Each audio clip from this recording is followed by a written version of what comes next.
Hi and welcome back, my name is Emily. In this video we're gonna take a sneak peek at a new stamp set that Miss Ink will be releasing very soon.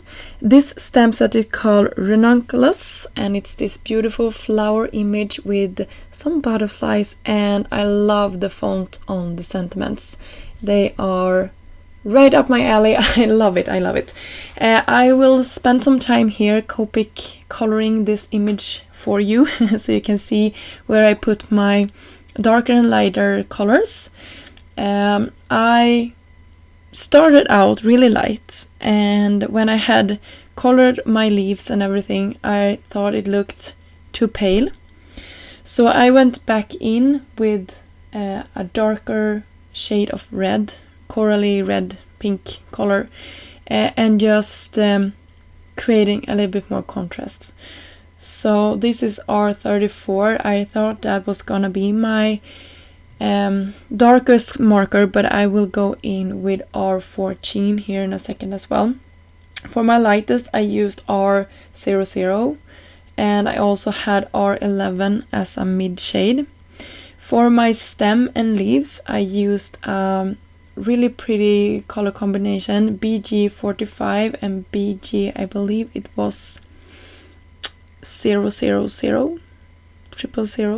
BG, I believe it was.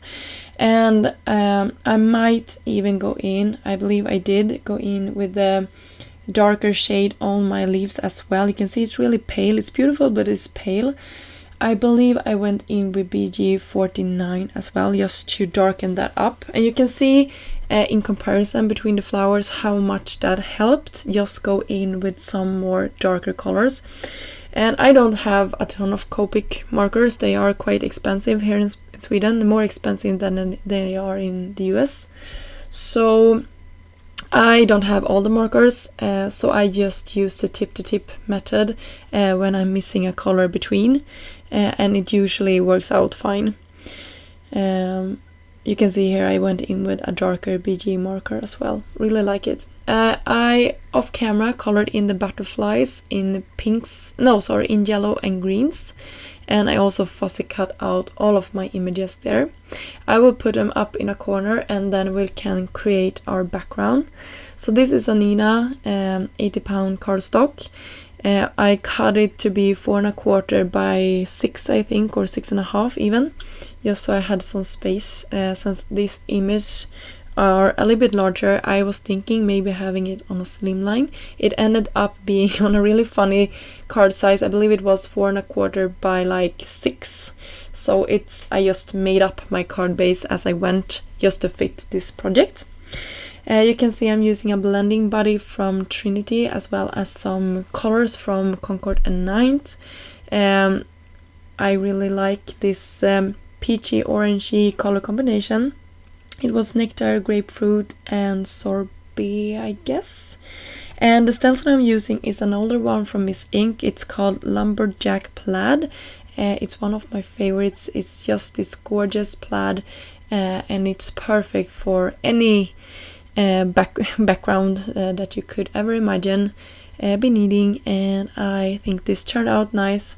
It sort of is a rainbow going on here with all of my images. So we have our pinky red, our orange, our blue, green and yellow on top of the butterflies. So I really like that. I cut my panel to be slightly smaller, and then I bumped all of my images up with some foam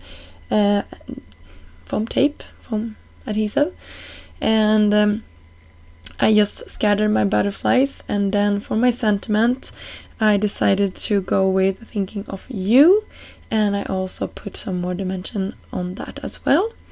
I'm trying to get it as straight as I can on top of this image, and I will bump everything up here on top of my sort of homemade card, what shall we call it, card base. I just left a little white border as well, just to tie everything together. So I hope you got inspired to check out the rest of the release from Miss Ink. It will be available very soon. Until then, I know there will be sneak peeks entitled the release. And until next time, I hope you have a great day. Bye!